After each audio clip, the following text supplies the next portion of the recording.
What's up, dude? What's up?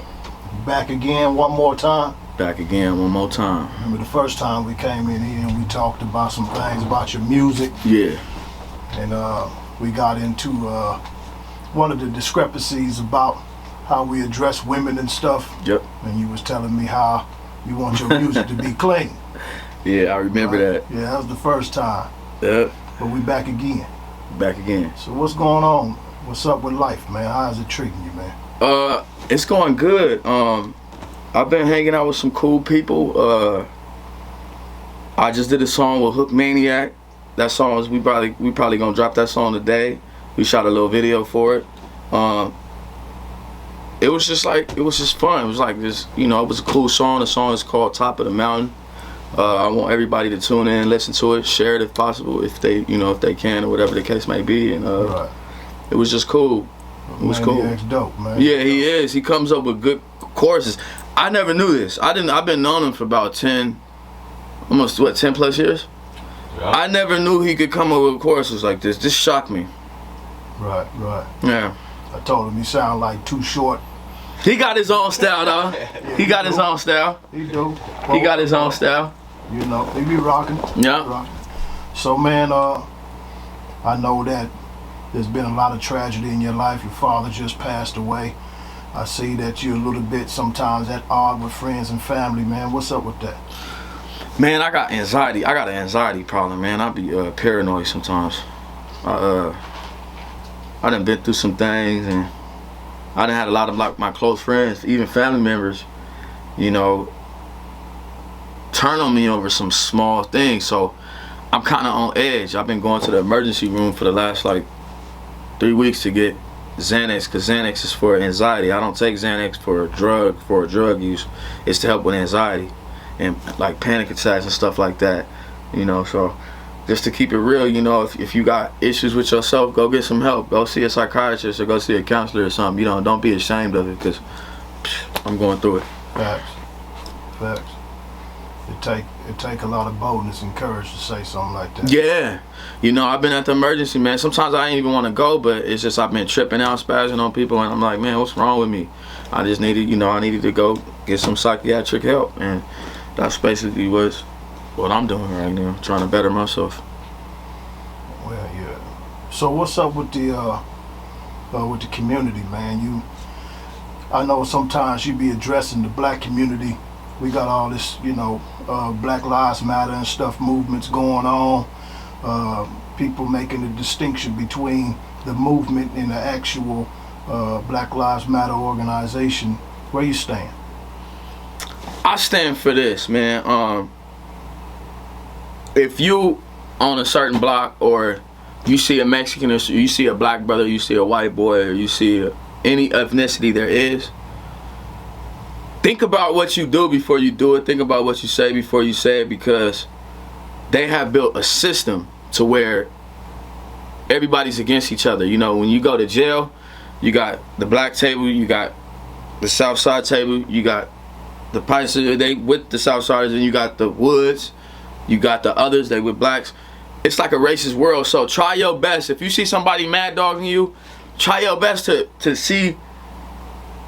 Maybe they might be having a bad day. Maybe they might not even have a problem with you. But it'll assess the situation. Don't be just so quick to jump and reach for your weapon and pull your weapon out. I was just in Compton. I was in my granny neighborhood, and I was over there, and somebody pulled up on me, banging on me, like, "Hey, what you doing over here?" I'm like, "Man, I'm seeing my people." Homie had his little pistol out and everything, ready to shoot me. Luckily, my best friend's brother was right there and was like, "Hey, he cool. He from over here." But it's just little situations like that could have turned sour over some BS. And I just want to tell the brothers out there, don't be so quick to bang on your homies. Love your homies and love everybody else. We all have mothers and we all have fathers. Some of our mothers are not here anymore. Some fathers are not here. But if I have my mama and she making some food and you my friend, I'm gonna bring you with me, because my mama gonna be your mama. We gonna share that love together. If we can't share that love, then I understand. But just assess the situation. It's a lot of stuff. People, they die over small little situations. It could have been prevented. Right, but you got that hood mentality. You said that you was in Compton. Yeah. Now, Compton ain't like, going to Escondido. I mean, but you can't say that too, because you could pull up an Esco and it be some gangs there with the business. I'm talking about the culture. Oh yeah, the culture is different. The culture It's different. It's different. In Compton, they have a reputation. Yeah. So where you go to another side of the hood, they done suffer so much tragedy. Yeah. That they questioning, who is this dude in my neighborhood? Exactly. And if they don't know you, exactly, the culture tells them, man, let me see, man, I don't know if he here to hurt me. Yeah. But before he get me, I'ma get him. Exactly. But how does that concept shape and mold your mentality when it comes to black lives, though? Because this still black on black doing this to each other. Yeah. I mean, what did you say to the next brother that got that mentality that when he see a brother that he don't know, he think he gonna get hurt by him, or I'm gonna hurt him first? I mean, what do you tell him? Pray for him. Like that? Pray for him. Run up, get out your car and pray for him. Get out your car in traffic and pray for him. That's my advice to black people, black brothers. Get out your car and pray for people. It's a lot of people out here hurting, people suffering mentally, physically, and all that. It's people out here in wheelchairs that can't get up and walk like you. So if you in the hood, or wherever hood you in, whether it's New York, because I went to New York, and New York is rowdy too. I don't ever want to go to New York again. New York is like really, really rowdy. I didn't have nothing on me, and it was just rowdy. I seen somebody get ran over.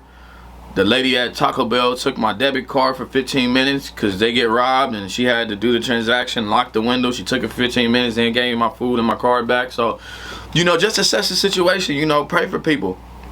People are humans just like you are, I got into it with my homeboy because, I came at him kind of crazy, and he checked me for it. He said, man, I didn't mean nothing by that. You know what I'm saying? Maybe I just wasn't thinking or assessing the situation. I was just so quick to react. That's the problem with the black community. We so quick to react when we really need to just bounce back and just love each other. Let's make it to where the kids can play. The kids shouldn't have to be in the house just because y'all beefing with this block beefing with this block. We all need to come together and make the hood safe again. Whether it's the black community, Mexican community, whatever community you is in, let's make it safe again. You know what I'm saying? Real talk. Right. So it sounds like even in your delivery, as far as your approach to life, that you have a sense of morals and faith, man. What is your standpoint on what do you believe in, man? To be honest with you, brother, I got problems. I have problems. Sometimes I might trip on somebody just for looking at me wrong. I'm not the perfect person. I'm not here to tell somebody what to do or what not to do. I'm just trying to give my advice. And my advice would be try to stay as humble as possible, because even sometimes I have to humble myself. You know what I'm saying? Sometimes I be tripping and people be like, Lawrence, you tripping. I be like, man, I ain't tripping. He really, no, you tripping. I ain't tripping. You tripping. And it gets to that. So I have to calm myself down. I have to learn to take it easy too. I have to take 10 breaths. Sometimes I be mad at, my little brother for not listening to me when I tell him something. He think he's so grown to where he don't want to listen to me. Sometimes I really want to we done got into it before. You know what I'm saying? Is that the pot calling the kettle black? Nah, I'm not saying it like that. I don't know how many times I gotta tell you, man, you don't listen, bro. I understand. I'm starting to listen more though. Right. I'm starting to listen more. You said be here at 9. I was here at I was here at 9:05, so yeah, we had to make a little stop. We had, at Vaughn's, we got some water. No sweat. So what is it, man, when it comes to, I remember we was in the studio together one time, we was recording, man, and while we was prepping for your record, you called your moms. And when you called your moms, I understand she's going through a little bit of health issues as well. We're praying for her, man. We're praying for her. I appreciate that. I saw the way your presentation toward her, man. It was like, she was like, how you doing? And you was like, mama, this ain't about me. This is about how you feeling. Yeah. Man, that was dope, man. A lot of people don't, especially black men, young black men, man, we got a problem with how we love our mothers. Yeah. But the way that you did that was dope, man. I mean, what is it, what do you tell a young black man about how he talked to his siblings and how he talked to his mother? Look, he talked to his father, man, especially when your father gone, right? Ain't nothing gangster about having your mama stressing when you in jail and she got to put money on your books, go get a lawyer, fly out of state. Ain't nothing gangster about that. Ain't nothing gangster about stressing your mom out. I stressed my mom out a lot growing up. She was at schools every week because I was getting suspended, expelled from schools, from elementary, middle school to high school.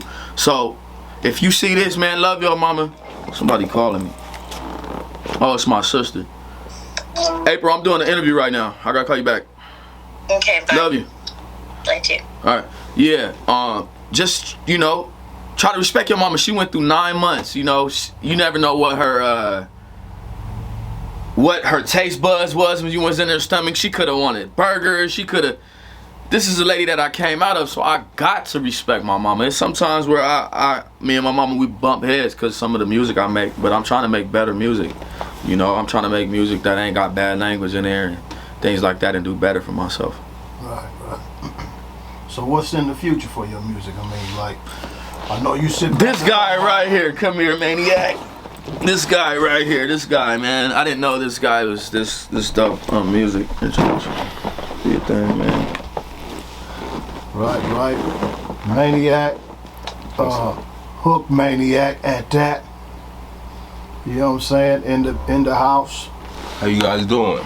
Right. Chilling with my bro. Yeah, we just chilling. New history in the making. Yep, we made a good song today too. Y'all gonna love it. What's the song called? Top of the Mountain. Yes, sir. So what was the concept of the song? What was you looking for? What was the message you was trying to give to people?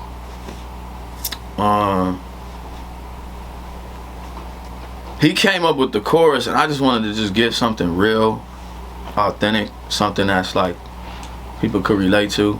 I didn't really want to say something that was like not to that subject, because then the homie would have been like, bro, your verse ain't going on there. Real though. You feel me? So yeah. So I had to, just say something authentic. What you thought about it though?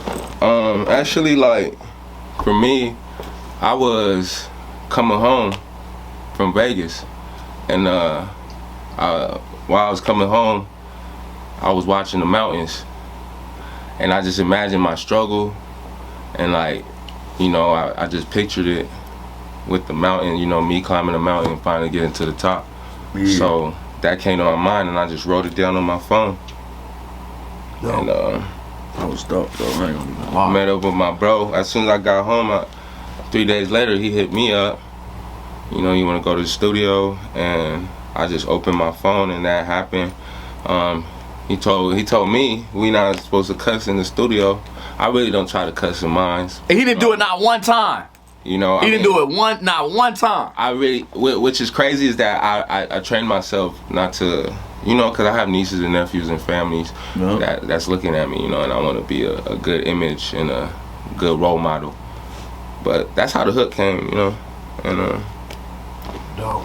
I'm on top of the mountain, hands to the heavens. I forgot what to do. I'm on top of the mountain, stretching my hands out to the heavens. I feel amazing. Yeah, so it's an amazing time right now. Y'all need to tap in. I appreciate you, my brother. Love you, bro. Thank you. Love you too. 100. Yep.